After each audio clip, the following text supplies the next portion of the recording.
Hello నమస్తే. ఆంధ్రప్రదేశ్‌లో ఈరోజు ప్రభుత్వం ఆంధ్రప్రదేశ్ సంబంధించిన పత్రికలు చూస్తే చాలా పెద్ద పెద్ద అడ్వర్టైజ్‌మెంట్లు కనపడ్డాయి. ఏమని అడ్వర్టైజ్‌మెంట్లు? 46.86 లక్షల మంది రైతుల ఖాతాలో అన్నదాత సుఖీభవ రెండవ విడత డబ్బుల్ని రాష్ట్ర ప్రభుత్వం జమ చేయబోతోంది. 3,000 కోట్ల రూపాయలకు పైగా అని చాలా పెద్ద పెద్ద ప్రకటనలు కనపడ్డాయి. సో, ఆంధ్రప్రదేశ్‌లో రైతాంగానికి ప్రభుత్వం చేస్తున్న గొప్ప సేవగా, గొప్ప మేలుగా దీన్ని ప్రచారం చేసుకుంటున్నాయి. తప్పేం లేదు. కానీ ఆంధ్రప్రదేశ్‌లో అధికారంలోకి రావడానికి ముందు మీరు చెప్పిందేంటి? ఇప్పుడు చేస్తుందేంటో. 3 కిస్తీలులో మేము డబ్బులిస్తామనే మాట గతంలో చెప్పలేదు. సో, గతంలో పీఎం కిసాన్ డబ్బులు పడిన తర్వాత అదే రోజు మొదటి విడత కిస్తీ ఇచ్చారు. అధికారంలోకి వచ్చిన తర్వాత మొదటి ఏడాది అసలు అన్నదాత సుఖీభవ ఒక్క రైతుకు కూడా ఇవ్వలేదు. రెండో సంవత్సరం అధికారంలోకి వచ్చిన తర్వాత విడతల వారీగా ఇస్తామన్నారు. మొదటి విడత ఇచ్చారు. ఈరోజు రెండో విడత ఇస్తున్నారు. ఈరోజు రెండో విడత ఇస్తున్న రూ. 7,000లో రూ. 2,000 కేంద్ర ప్రభుత్వం ఇస్తున్న పీఎం కిసాన్‌కు సంబంధించిన డబ్బులు.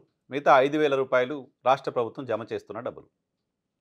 సో, ఈరోజు ఆంధ్రప్రదేశ్‌కి వస్తున్న నరేంద్ర మోదీ ఆ తర్వాత తమిళనాడుకి వెళ్ళబోతున్నారు. తమిళనాడులో పీఎం కిసాన్‌కు సంబంధించిన డబ్బులు విడుదల కార్యక్రమంలో అక్కడ పార్టిసిపేట్ చేయబోతున్నారు. ఎలక్షన్స్ ఉన్నాయి కాబట్టి అక్కడ ఆయన క్యాంపెయిన్ చేసుకోబోతున్నారు.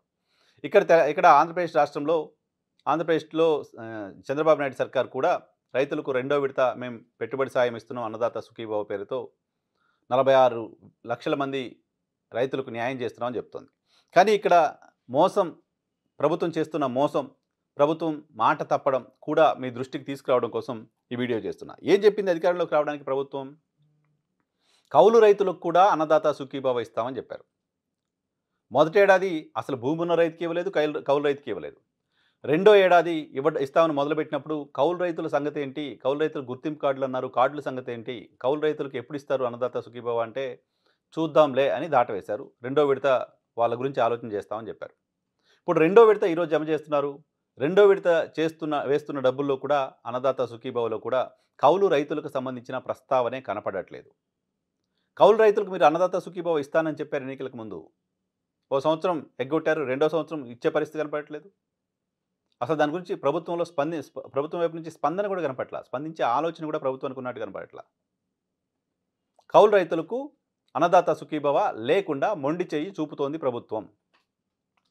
పైగా మొదటి విడత అన్నదాత సుఖీభవ వేసిన తర్వాత గ్రీవెన్స్‌లో అనేక మంది రైతులు తమ పేర్లు అప్డేట్ కాలేదనో, భూములు మారిపోయాయనో, ఇంకా రకరకాల ఫిర్యాదులు చేశారు. మాకు అన్నదాత సుఖీభవ రాలేదు అని. ఈ 2 నెలల కాలంలో అనేక కంప్లెయింట్స్ వచ్చినప్పటికీ ఒక్క కంప్లెయింట్‌ని కూడా ప్రభుత్వం పట్టించుకోలేదు. ఒక్క రైతుకు కూడా అడిషనల్‌గా మొదటి విడత వచ్చిన వాళ్ళు కాకుండా కొత్తగా యాడ్ చేయలేదు రెండో విడత. మొదటి విడత ఎవరికి వచ్చాయో ఆ మొదటి విడత వచ్చినప్పుడు మాకు రాలేదనో, లేకపోతే మాకు బదులు పలానా వాళ్ళకి పోయాయనో, మా రికార్డ్స్ సరిగా లేవనో అనేక కంప్లెయింట్స్ వచ్చాయి. ఆ కంప్లెయింట్స్‌ని కనీసం పట్టించుకొని మళ్ళీ రెండో విడత ఇస్తున్న దాంట్లో కనీసం అప్డేట్ చేయాల్సి ఉంటుంది ప్రభుత్వం. అదేమీ చేయలేదు. మొదటి విడత ఎవరికి వచ్చాయో వాళ్ళ అకౌంట్‌లోనే మళ్ళీ వేస్తామని చెప్పింది. సో, వందల వేల గ్రీవెన్స్‌లో వచ్చిన అప్లికేషన్స్‌ని పూర్తిగా తీసి చెత్తబుట్టలో వేసినట్టు అర్థం చేసుకోవాలి. ఇక మూడో విడత వేసే నాటికైనా కౌలు రైతులకు ఇస్తారా లేదా? కౌలు రైతుల సంగతి ఏంటి? అసలు కౌలు రైతులను ప్రభుత్వం గుర్తిస్తోందా? గుర్తించి గుర్తింపు కార్డులు ఇచ్చి వాళ్ళకే ఎక్కువ ఇస్తామని చెప్పి ప్రభుత్వం చెప్పిన మాట ఇప్పుడు తప్పించుకుంటే ఎట్లా? కౌలు రైతులకు సంబంధించిన ప్రస్తావన కూడా లేకపోతే ఎట్లా? ఎందుకు కౌలు రైతులకు సంబంధించిన అంశం అంత ఇంపార్టెంట్, అంత సీరియస్ అంటే ఆంధ్రప్రదేశ్ రాష్ట్రంలో సాగవుతున్న భూమిలో అనధికార అంచనా ప్రకారం 60% పైగా కౌలు రైతులే సాగు చేస్తున్నారు. కౌలు తీసుకున్న రైతులే ఆంధ్రప్రదేశ్‌లో భూమి సాగు 55-60% వాళ్ళే చేస్తున్నారు. సో, పంటలో లాభం వచ్చినా, నష్టం వచ్చినా వాళ్ళు బేర్ చేయాల్సి ఉంటుంది.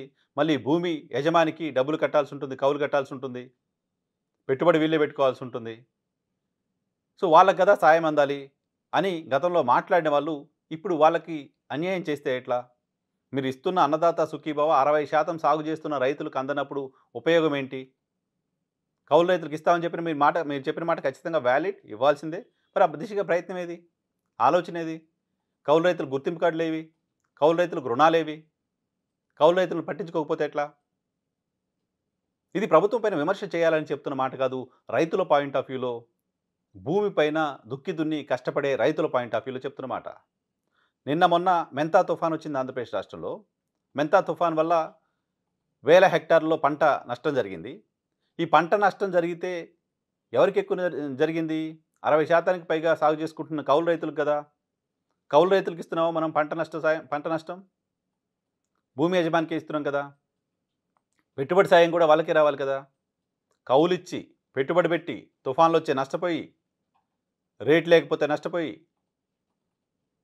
రకరకాల వ్యాధులేమైనా వస్తే మొక్కలకి, పంట సరిగ్గా రాకపోతే నష్టపోయి, దిగుబడి సరిగ్గా రాకపోతే నష్టపోయి, ఇన్ని రకాలుగా నష్టపోతుంది 60% పైగా సాగు చేస్తున్న కౌలు రైతులు కదా! వాళ్ళని కనీసం అడ్రెస్